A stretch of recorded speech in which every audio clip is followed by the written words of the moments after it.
สวัสดีค่ะทุกคนวันนี้พามาตลาดเช้านะคะที่บางสะเลค่ะตอนนี้ก็เป็นเวลาประมาณ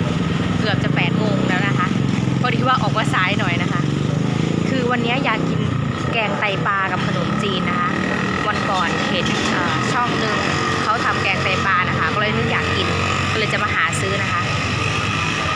แล้วก็นึกอยากกินหอยแครงนะคะนึกขึ้นได้ว่าตอนเช้านะมันมีหอยแครงขายโลละ200นะคะไอ้ที่ลูกใหญ่ๆอะค่ะ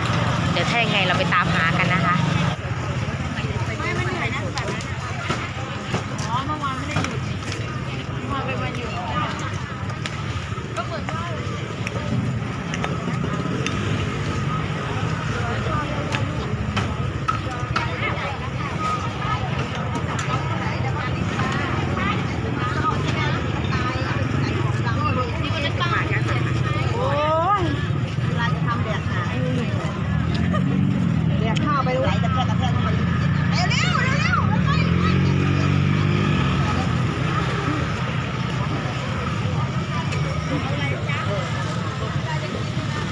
ไม่มี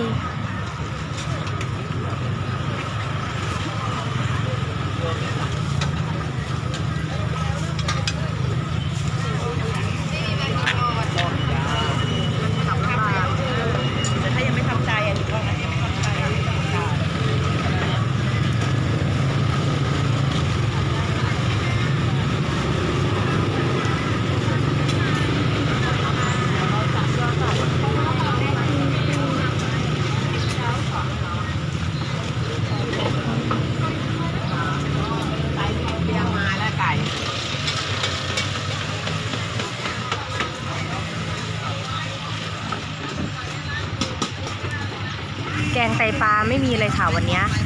เดี๋ยวถ้ายังไงก็ไปหาหอยแครงกันนะคะ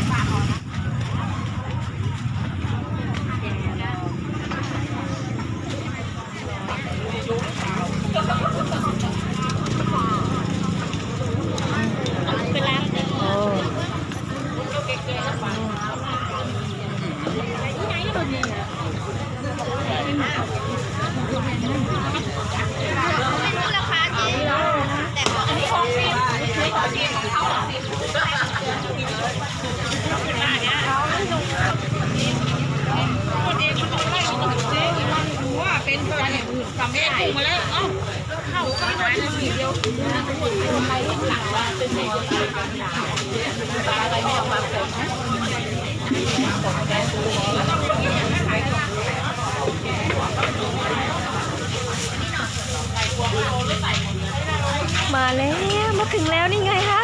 มีหอยแครงจริงๆค่ะ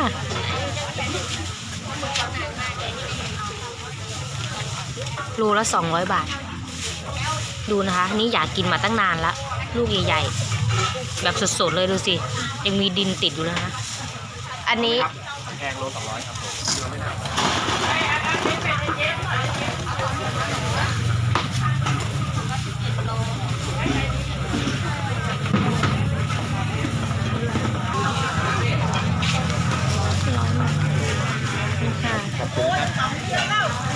ได้มาแล้วค่ะ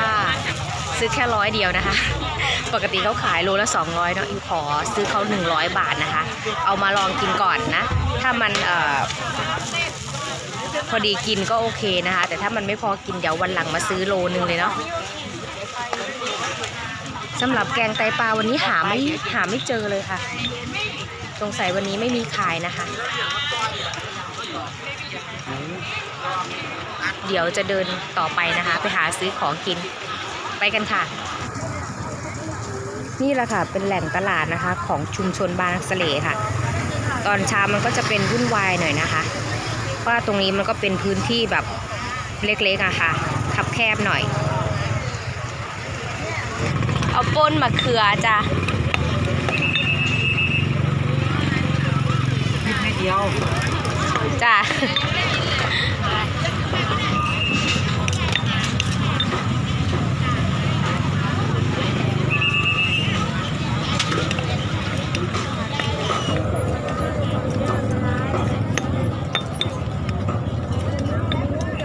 เลือกซื้อผักกัน เอาผักไปกินกับป่นมะเขือ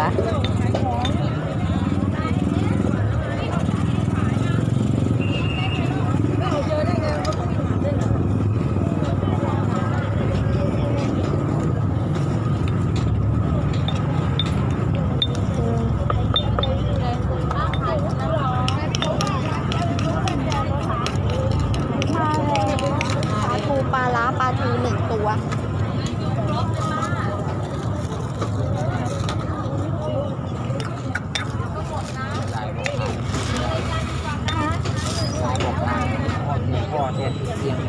แล้วมันก็ไม่ได้ต้องมีถุงน้ำดีแล้ว แกไม่ให้กินหมูเลยแกบอกไม่ได้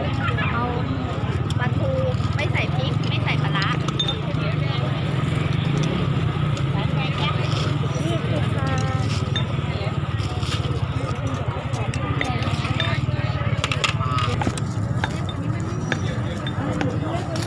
อันนี้น่ากินจังแต่เด็กอ้วนอันนี้เท่าไหร่นะ 45 บาท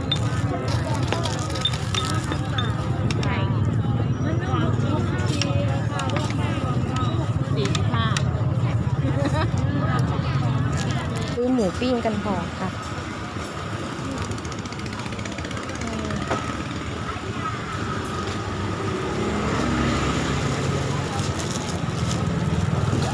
แอบข้าวเหนียวลืมข้าวเหนียวลืมข้าวเหนียวถ้ามันอะไรมันโล่งนะ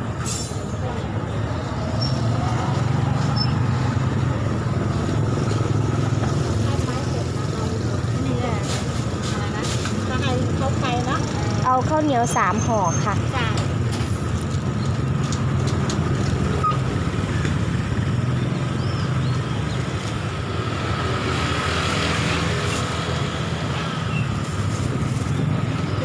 บาท